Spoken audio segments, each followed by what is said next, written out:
Hello, আসসালামু আলাইকুম guys. It's me আলামিন। আশা করতেছি সবাই ভালো আছেন। আমিও আপনাদের দোয়ায় খুবই ভালো আছি। খুবই ভালো একটা ওয়েদার। সকালে অনেক বৃষ্টি পড়ছে আরকি। তাও এখানে অনেকটাই ভালো আরকি। আ আজকের মেইন টপিকটা হচ্ছে আপনাদের সাথে কথা বলা হলো জিগসের মনোটোন নিয়ে। জিগসের মনোটোন নিয়ে কি কথা সেটা হচ্ছে ২০২৫ সালে এসে কি জিগসার মনোটোনটা কিনা কি আসলে worth it হবে? সেটা বিষয়টা এই যে সামনে আমার একটা রিক্সা যাচ্ছে আরকি। ব্লাক কালার মনোটোন সবার ফেভারাইট। আচ্ছা যাই হোক, এখন ২০২৫ সালে আইসে আরকি আপনাদের জিক্সার মনোটোন কিনাটা ঠিক হবে কিনা? আমি মনে করি এটার আমি কিছু খারাপ দিক এবং ভালো দিক তুলে ধরি আপনাদের সাথে। ১ম হচ্ছে এটার খারাপ দিক। ভালো দিকগুলো পরেই বলবেন। এটার খারাপ দিক হচ্ছে যে ২০২৫ সালে ২৪ সালে যেগুলো জিক্সার মনোটোন আছে সেগুলোতে মেক্সিমামই ট্যাংকে জং পড়তেছে। ট্যাংকে জং পড়ে একদম বরবাদ। বাইক চালানো পসিবল হয় না। কার্বোরেটর সমস্যা দিচ্ছে। অ্যান্ড ইচ এন্ড এভরিথিং আরকি অনেক কিছুই সমস্যা দেখা গেছে। কিন্তু এছাড়া এই ট্যাংকের জং আর কার্বোরেটরের প্রবলেম, এই ২ টা ছাড়া আমার মনে হয় না আর কোন প্রবলেম আপনি জিক্সার মনোটনে পাবেন। আমার মনে হয় না আরকি। যেহেতু আমি ইউজ করতেছি আরকি। আমারটা হচ্ছে ২০২৩ সালের ভার্সন। এখন আমারটাতে এরকম কোন প্রবলেম হয়নি আরকি।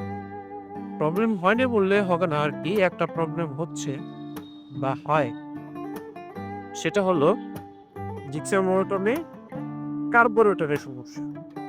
এখন এটা বেসিক্যালি কি আরকি ফুয়েলের কারণে হচ্ছে? নাকি অন্য কারণে হচ্ছে? নাকি আসলে কার্বোরেটরটাই ভালো না? সেটা আমার কল্পনার বাইরে আরকি বা আমি জানি না। নরমালি দেখা গেছে আরকি যে ওল্ড ভার্সন গুলো আছে যেমন ১৬, ১৭, ১৮, ১৯, ২০ এরকম। যে ভার্সন গুলাতে আছে জিক্সার মোটর ওইগুলাতে তেমন কার্বোরেটর কোনো সমস্যা দেখা দিচ্ছে না।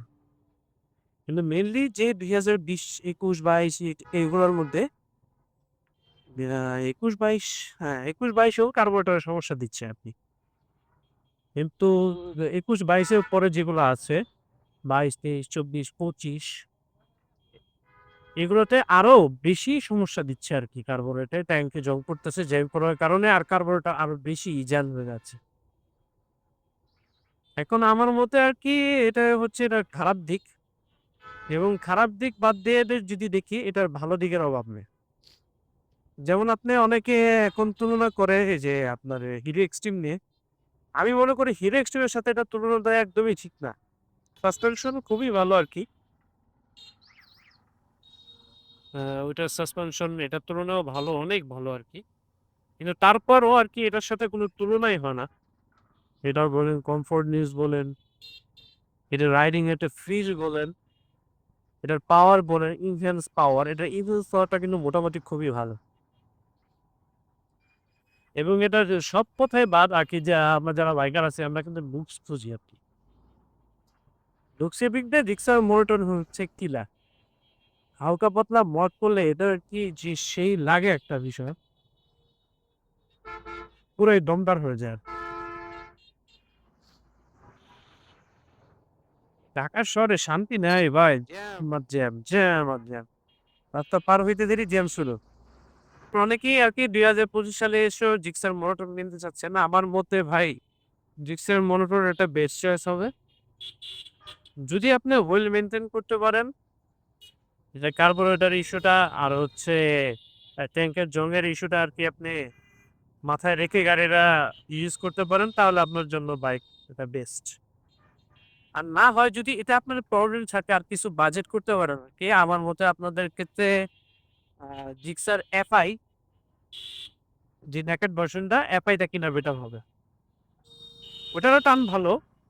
বেসিক্যালি ওটারও টান ভালো, কমফোর্টনেস ভালো, সবই ভালো। কিন্তু এটার একটা যে ইমোশন রিক্সার মনোটনের, মনোটনের যে ইমোশন এটা সবার মধ্যেই রয়ে গেছে আরকি। এটার কোনো তুলনা হয় না। যদি এইগুলো মেনে এইগুলো বলতে ২ টা সমস্যা আরকি। ২ টি বিরাট বড়ই সমস্যা আরকি। কার্বোরেটরের সময় যেরকম হয় আরকি। এই সমস্যাটা যদি মানতে পারেন তাহলে আপনার জন্য আরকি বেস্ট হবে জিক্সার মোটরটা। এবং এটার মাইলেজ নিয়ে কথা বলি আপনাদের সাথে। এটার মাইলেজটাও মোটামুটি আমার যে জিক্সার মোটর এটাকে মাইলেজ দেয় মোটামুটি সিটিতে ৩৫ দেয়, হাইওয়েতে 46 ও আমি দেখছি। আবার হঠাৎ করে একদিন দেখছিলাম কি আরকি 57 দিয়ে দিছে। ওটা কি আসলে আমার ভুল ক্যালকুলেশন না কি অন্য কিছু আমি জানি না। কিন্তু আমার ফ্রেন্ডের যার ছিল ও কারো ওটা কাজ করায় গেছে। তারপর ওটা ক্লিন করায় গেছে। এখন ওরও তেমনই মাইলেজ দিচ্ছে আরকি ৫২, ৫৫। এখন এটা কেমনি কি আমি জানি না। অনেকে দেখি আবার ৫২, ৫৫ মাইলেজ দেয়। ওকে ভিডিও আমি দেখেছি যে সময় আমি রিক্সা কেনার আগে আরকি। হাইওয়েতে আরকি, সিটিতে না কিন্তু। সিটিতে তো ভাই আপনার ৩৫-৪০ ধাক্কা আরে ২ মিনিট পর পরেই একটা ব্রেক। ২ মিনিট পর পরেই গিয়ারে উঠায় একটা ব্রেক। আবার গিয়ার নামানো, আবার গিয়ার ওঠা। মানে শান্তি নাই। আর কথা বাড়াচ্ছি না। তো আল্লাহ হাফেজ। দোয়া হবে।